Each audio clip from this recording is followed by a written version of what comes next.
السلام عليكم ورحمة الله وبركاته. بسم الله الرحمن الرحيم. الحمد لله رب العالمين والصلاة والسلام على سيد المرسلين وعلى آله وصحبه أجمعين. أما بعد. ബഹുമാനികളെ, ഇന്ന് റബീഉൽ അവ്വൽ 5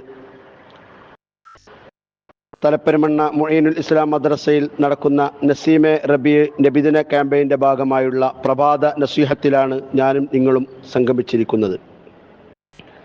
ഓണാഘോഷവും മുസ്ലിങ്ങളും എന്ന വിഷയത്തെക്കുറിച്ചാണ് ഇന്ന് ഞാൻ സംസാരിക്കാൻ ആഗ്രഹിക്കുന്നത്.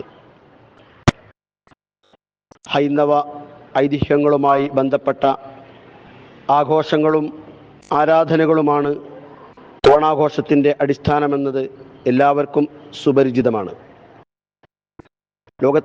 ലോകം കണ്ടതിൽ വെച്ച് ഏറ്റവും വലിയ മനുഷ്യസ്നേഹിയാണ് മുത്തുനബി സ്വല്ലല്ലാഹു അലൈഹി വസല്ലമ തങ്ങൾ എന്ന് അന്യ മതസ്ഥരായ ചിന്തകന്മാർ പോലും കണ്ടെത്തിയിട്ടുള്ള യാഥാർത്ഥ്യമാണ്. നബി സ്വല്ലല്ലാഹു അലൈഹി വസല്ലമ തങ്ങൾ ഒരിക്കൽ മദീനയിലേക്ക് ചെന്നപ്പോൾ അവിടെ ജൂതമത വിശ്വാസികൾ നോമ്പനുഷ്ഠിക്കുന്നതായി തിരുനബിയുടെ ശ്രദ്ധയിൽപ്പെട്ടു. നിങ്ങൾ എന്തുകൊണ്ടാണ് ഇന്ന് നോമ്പനുഷ്ഠിച്ചതെന്ന് ചോദിച്ചപ്പോൾ ഞങ്ങളുടെ നേതാവ് മൂസാ നബി അലൈഹി സ്വലാത്തു വസ്സലാമിനെയും അനുയായികളെയും ശത്രുക്കളിൽ നിന്ന് രക്ഷപ്പെടുത്തിയ ദിവസമാണിന്ന്, മൂസാ നബിയോടുള്ള ആദര സൂചകമായിട്ടാണ് ഞങ്ങൾ നോമ്പനുഷ്ഠിക്കുന്നതെന്ന് നബി സല്ലല്ലാഹു അലൈഹി വസല്ലമ തങ്ങൾ അവരോട് മറുപടി പറഞ്ഞു. എന്നാൽ മൂസാ നബിയുമായി നിങ്ങളെക്കാൾ കൂടുതൽ ബന്ധപ്പെട്ടവർ മുസ്ലിങ്ങളായ ഞങ്ങളാണ്. ഞങ്ങളും അന്ന് നോമ്പനുഷ്ഠിക്കുമെന്ന് പറഞ്ഞ തിരുനബി സല്ലല്ലാഹു അലൈഹി വസല്ലം വഫാത്താകുന്നതിൻ്റെ തലേ വർഷം തൻ്റെ അനുയായികളോട് പറഞ്ഞു, നോമ്പ് എന്നത് ഒരു ആരാധനയാണെങ്കിലും ഒരു ആരാധനയുടെ കാര്യത്തിൽ പോലും മറ്റു മതവിശ്വാസികളോട് നാം സാദൃശ്യമാകരുത്. അടുത്ത വർഷം അവരോടെതിരാകുന്നതിന് വേണ്ടി അടുത്ത വർഷം ഞാൻ ജീവിച്ചിരിക്കുന്നുവെങ്കിൽ മുഹറം 9 അന്നുകൂടി നോമ്പനുഷ്ഠിക്കണമെന്ന്. തിരുനബി സല്ലല്ലാഹു അലൈഹി വസല്ലമ തങ്ങളുടെ അടുക്കലേക്ക് മക്കയിലെ അവിശ്വാസികളിൽ നിന്നുള്ള ഒരു നിവേദക സംഘം വന്നു. ഒരു രഞ്ജിപ്പുമായി സംസാരിക്കാനാണ് വന്നത്. രഞ്ജിപ്പിൻ്റെ ഭാഗമായി അവർ നബി സല്ലല്ലാഹു അലൈഹി വസല്ലമ തങ്ങളുടെ മുന്നിലേക്ക് വെച്ച നിർദ്ദേശം ഇങ്ങനെയാണ്: മുഹമ്മദേ, നീ ആരാധിക്കുന്ന ദൈവത്തിന് ഒരു വർഷം ഞങ്ങൾ ആരാധിക്കാം. അതിനു പകരമായി ഞങ്ങൾ ആരാധിക്കുന്ന ദൈവത്തിന് ഒരു വർഷം താങ്കളും ആരാധിക്കുക. ഞങ്ങളുടെ ദൈവങ്ങൾക്ക് ആരാധിച്ചതുകൊണ്ട് എന്തെങ്കിലും ഒരു ഗുണമുണ്ടെങ്കിൽ അത് താങ്കൾക്കും ലഭിക്കും. നിന്റെ ദൈവത്തിന് ആരാധിക്കുന്നത് കൊണ്ട് എന്തെങ്കിലും ഒരു ഗുണമുണ്ടെങ്കിൽ അത് ഞങ്ങൾക്കും ലഭിക്കും. നബി സല്ലല്ലാഹു അലൈഹി വസല്ലമ തങ്ങളോട് അല്ലാഹു സുബ്ഹാനഹു വ തആല ജിബ്രീൽ അലൈഹി സ്വലാത്തു വസ്സലാം മുഖേന അവർക്ക് കൊടുക്കാനുള്ള മറുപടിയായി ഇങ്ങനെയാണ് ഓതി കേൾപ്പിച്ചത്: ഖുൽ, നബിയെ തങ്ങൾ പറയുക, യാ അയ്യുഹൽ കാഫിറൂൻ, അല്ലയോ അവിശ്വാസികളെ, ലാ അഅ്ബുദു, ഖുൽ യാ അയ്യുഹൽ കാഫിറൂൻ ലാ അഅ്ബുദു മാ തഅ്ബുദൂൻ, നിങ്ങൾ ആരാധിക്കുന്ന ദൈവത്തിന് ഞാൻ ആരാധിക്കുകയില്ല. വലാ അൻതും ആബിദൂന മാ അഅ്ബുദു, ഞാൻ ആരാധിക്കുന്ന ദൈവത്തിന് നിങ്ങളും ആരാധിക്കേണ്ടതില്ല. ഇതാണ് പരിശുദ്ധമായ ഇസ്ലാമിൻ്റെ കാഴ്ചപ്പാട്. മനുഷ്യർ തമ്മിലുള്ള സൗഹാർദ്ദമാകാം, പക്ഷേ മതവിശ്വാസങ്ങൾ തമ്മിലുള്ള, മതപരമായ ആചാര അനുഷ്ഠാന കർമ്മങ്ങൾ തമ്മിലുള്ള യാതൊരു സൗഹാർദ്ദവും അരുത്. ഓരോരുത്തരും അവരവരുടെ മതത്തിൽ വിശ്വസിക്കുകയും ആ മതത്തിൻ്റെ ആരാധനാ കർമ്മങ്ങളും ആചാര അനുഷ്ഠാനങ്ങളും വെച്ചു പുലർത്തുകയും ചെയ്യുക എന്നതാണ് ഇസ്ലാമിൻ്റെ കാഴ്ച. ഹൈന്ദവ ദൈവമായ മഹാവിഷ്ണുവിൻ്റെ അവതാരം വാമനൻ അന്ന് നാട് ഭരിച്ചിരുന്ന മഹാബലിയെ പാതാളത്തിലേക്ക് ചവിട്ടിത്താഴ്ത്തിയെന്നും വർഷത്തിലൊരിക്കൽ മഹാബലി പ്രജകളെ കാണാൻ ഭൂമിയിലേക്ക് വരുന്ന ദിവസമാണ് തിരുവോണ ദിവസമെന്നുമാണ് ഹൈന്ദവ വിശ്വാസം. ഒരു ഏകദൈവ വിശ്വാസിക്കെങ്ങനെ അല്ലാഹുവല്ലാത്ത മറ്റൊരു ദൈവത്തെയോ ആ ദൈവത്തിൻ്റെ അവതാരത്തെയോ അതുമായി ബന്ധപ്പെട്ട ഐതിഹ്യങ്ങളെയോ വിശ്വസിക്കുവാനോ അത് വെച്ചു പുലർത്തുവാനോ അതിനോട് ഐക്യദാർഢ്യം പ്രകടിപ്പിക്കുവാനോ സാധിക്കും? എന്നാൽ ഇന്നത്തെ മുസ്ലിം ലോകത്തിൻ്റെ അവസ്ഥ എന്താണ്? ഹബീബായ നബി സല്ലല്ലാഹു അലൈഹി വസല്ലമ തങ്ങൾ പറഞ്ഞത്, ലതത്തബിഉന്ന സുനന മൻ ഖബ്ലകും ശിബ്റൻ ബിശിബ്രിൻ വദിറാഅൻ ബിദിറാഇൻ ഹത്താ ലൗ സലകൂ ജുഹ്റ ലബ്ബിൻ ലസലക്തുമൂഹു. നിങ്ങളുടെ മുൻഗാമികളായ മറ്റു മതക്കാരുടെ സംസ്കാരങ്ങളെ നിങ്ങൾ ചാണിനു പകരം ചാണായും മുഴത്തിനു പകരം മുഴമായും നിങ്ങൾ അനുകരിച്ചു കൊണ്ടിരിക്കും. അവർ ഒരു ഉടുമ്പിൻ്റെ മാളത്തിൽ പ്രവേശിച്ചാൽ നിങ്ങൾ അതിലും പ്രവേശിക്കും. അപ്പോൾ സ്വഹാബത്ത് ചോദിച്ചു, നബിയെ, നിങ്ങൾ ക്രൈസ്തവരെക്കുറിച്ചും ജൂതരെക്കുറിച്ചുമാണോ നിങ്ങൾ ഈ പറഞ്ഞത് എന്ന്. നബി സല്ലല്ലാഹു അലൈഹി വസല്ലം തങ്ങൾ അവരോട് മറുപടി പറഞ്ഞു, പിന്നെ ആരെക്കുറിച്ചാണ് ഞാൻ പറഞ്ഞതെന്ന്. അഥവാ മറ്റു മതക്കാരുമായി വിശ്വാസങ്ങളിലോ ആചാര അനുഷ്ഠാനങ്ങളിലോ സൗഹാർദ്ദപ്പെടുക എന്നത് ഒരിക്കലും ഇസ്ലാം അനുവദിക്കുന്നതല്ല.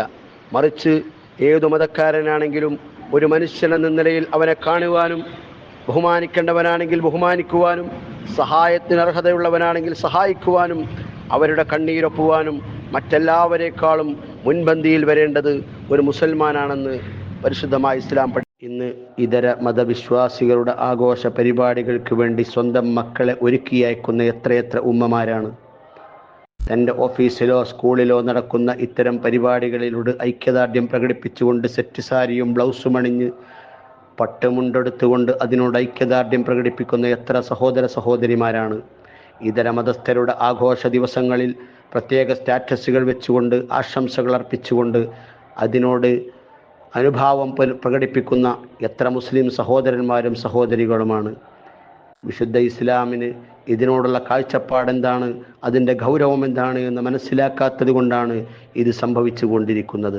നബി സല്ലല്ലാഹു അലൈഹി വസല്ലം വളരെ ഗൗരവത്തോടുകൂടി നമ്മെ ഓർമ്മപ്പെടുത്തിയിട്ടുണ്ട്. എത്രയെത്ര മനുഷ്യരാണ് രാവിലെ വിശ്വാസിയായിരിക്കും, വൈകുന്നേരമാകുമ്പോഴേക്ക് അവൻ ഇസ്ലാമിൽ നിന്ന് പുറത്തു പോയിരിക്കും എന്ന് നമ്മെ ഓർമ്മപ്പെടുത്തി. ഇത് മതേതരത്വത്തിൻ്റെ ഭാഗമല്ലേ എന്ന് വാദിക്കുന്ന ചിലരെങ്കിലും നമുക്കിടയിലുണ്ട്. എന്നാൽ മതേതരത്വമെന്നാൽ സ്വന്തം മതത്തെ മാറ്റി നിർത്തി മറ്റുള്ളവരെ അനുകരിക്കലല്ല, മറ്റു മതങ്ങളെയും അവരുടെ ആരാധനകളെയും അവരുടെ ദൈവങ്ങളെയും ആക്ഷേപിക്കാതിരിക്കലും അവരെ ആക്രമിക്കാതിരിക്കലുമാണ് മതേതരത്വം. അവരെ മനുഷ്യരായി കണ്ട് അവരെ നമ്മുടെ കൂടെ നിർത്തി മറ്റുള്ള കാര്യങ്ങളിലെല്ലാം അവരെ സഹായിക്കലാണ് യഥാർത്ഥത്തിലുള്ള മതസൗഹാർദ്ദം. അതാണ് വിശുദ്ധ ഖുർആൻ നമ്മെ പഠിപ്പിച്ചത്. ലാ തസുബ്ബുല്ലദീന യദ്ഊന മിൻ ദൂനില്ലാഹി ഫയസുബ്ബുല്ലാഹ അദ്വൻ ബിഗൈരി ഇൽമിൻ. ഒരിക്കലും നിങ്ങൾ മറ്റുള്ള മതവിശ്വാസികളുടെ ദൈവങ്ങളെ ആക്ഷേപിക്കരുത്. അങ്ങനെ ആക്ഷേപിച്ചാൽ അവർ അള്ളാഹുവിനെയും അകാരണമായി അന്യായമായി പരിധി വിട്ടുകടന്നുകൊണ്ട് അള്ളാഹുവിനെ അവരും ആക്ഷേപിക്കും യാതൊരു അറിവുമില്ലാതെ എന്ന്. മറ്റു മതവിശ്വാസങ്ങളിൽ ആചാരങ്ങളിൽ പങ്കുകൊള്ളുന്നതിൻ്റെ മതവിധി എന്താണെന്ന് മഹാന്മാരായ പണ്ഡിതന്മാർ അവരുടെ ഗ്രന്ഥങ്ങളിൽ കൃത്യമായി രേഖപ്പെടുത്തി വച്ചിട്ടുണ്ട്. ഇമാം നവവി റളിയല്ലാഹു തആല അൻഹുവിനോട് അതിനെക്കുറിച്ച് ചോദിച്ചപ്പോൾ മഹാനവറുകൾ പറഞ്ഞത് നുഹിയ അനി തശബ്ബുഹി ബിൽ കുഫാരി ബിലിബാസിൻ ബഗൈരിഹി എന്നാണ്. അവിശ്വാസികളോട് അവരുടെ വേഷവിധാനത്തിലോ മറ്റുള്ള ആചാരങ്ങളിലോ അനുഷ്ഠാനങ്ങളിലോ പങ്കുചേരുന്നതിനെ ഇസ്ലാം വിരോധിച്ചിട്ടുണ്ട് എന്നാണ്. മഹാനായ ഇബ്നുൽ ഹജറുൽ ഹൈതമി റളിയല്ലാഹു തആല അൻഹുവിനോട് അതിനെക്കുറിച്ച് ചോദിച്ചപ്പോൾ അദ്ദേഹം അത് സംബന്ധമായി 3 തരത്തിലായി നമുക്ക് വിശദീകരിച്ചു തന്നിട്ടുണ്ട്. ഒന്ന്, ബിഖസ്ദി തശബ്ബുഹി ബിഹിം ബിശിആരിൽ കുഫ്രി, കുഫ്രിൻ്റെ ശിആർ കൊണ്ട്, കുഫ്രിൻ്റെ ചിഹ്നം കൊണ്ട് അവരോട് സാദൃശ്യമാവലിനെ ഉദ്ദേശിച്ചുകൊണ്ടാണ് അവൻ ആ വേഷവിധാനം ചെയ്തത് എങ്കിൽ കഫറ ഖത്അൻ, അവൻ അന്യമതക്കാരുടെ വേഷം സ്വീകരിക്കുന്നത് കൊണ്ട് അവൻ ഇസ്ലാമിൽ നിന്ന് പുറത്തു പോകുമെന്നാണ്.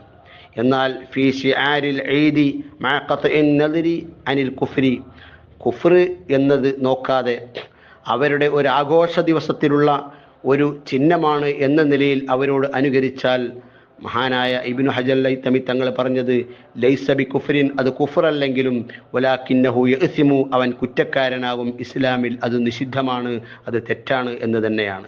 ഇനി വഇല്ലം യഖ്സിദി തശബ്ബുഹ ബിഹിം അസ്ലൻ, തീരെ അങ്ങനെ ഒരു ആചാരമോ അങ്ങനെ ഒരു വിശ്വാസമോ അങ്ങനെ ഒരു വേഷവിധാനമോ മറ്റുള്ള മതക്കാർക്കുണ്ട് എന്നറിയാതെ അതിനെ ഉദ്ദേശിക്കാതെയാണ് അവനത് ചെയ്തത് എങ്കിൽ ഫലാ ശൈഅ അലൈഹി, അവൻ്റെ മേൽ തെറ്റില്ല എന്നാണ്. എന്നാൽ ക്രിസ്മസ് ദിവസങ്ങളിൽ, ഓണ ദിവസങ്ങളിൽ മറ്റുള്ള മതക്കാരുടെ വേഷമാണ്, അവരുടെ സംസ്കാരമാണ്, അവരുടെ ആചാരമാണ് എന്ന് അറിഞ്ഞിരിക്കെ അത്തരം വേഷവിധാനങ്ങളോട് ആചാര അനുഷ്ഠാനങ്ങളോട് ഐക്യദാർഢ്യം പ്രകടിപ്പിക്കുന്നത് അത് ആ കുഫ്രിൽ വിശ്വസിച്ചുകൊണ്ടല്ല എങ്കിലും അത് തെറ്റാണെന്ന് മഹാന്മാരായ പണ്ഡിതന്മാർ നമ്മെ പഠിപ്പിച്ചിട്ടുണ്ട്. അള്ളാഹു സുബ്ഹാനഹു വ തആല സത്യത്തെ മനസ്സിലാക്കി സത്യത്തെ പുൽകാൻ നമുക്ക് തൗഫീഖ് ചെയ്യുമാറാവട്ടെ. ആമീൻ ബിറഹ്മതിക യാ അർഹമർ. കുഫറിൻ്റെ ചിഹ്നത്തോട് സാദൃശ്യമാവുക എന്ന ഉദ്ദേശത്തോടു കൂടി ഇതര മതസ്ഥരുടെ വേഷം ധരിക്കുന്നതിൻ്റെ ഇസ്ലാമിക വിധിയെന്ത് എന്നാണ് ഇന്നത്തെ ചോദ്യം.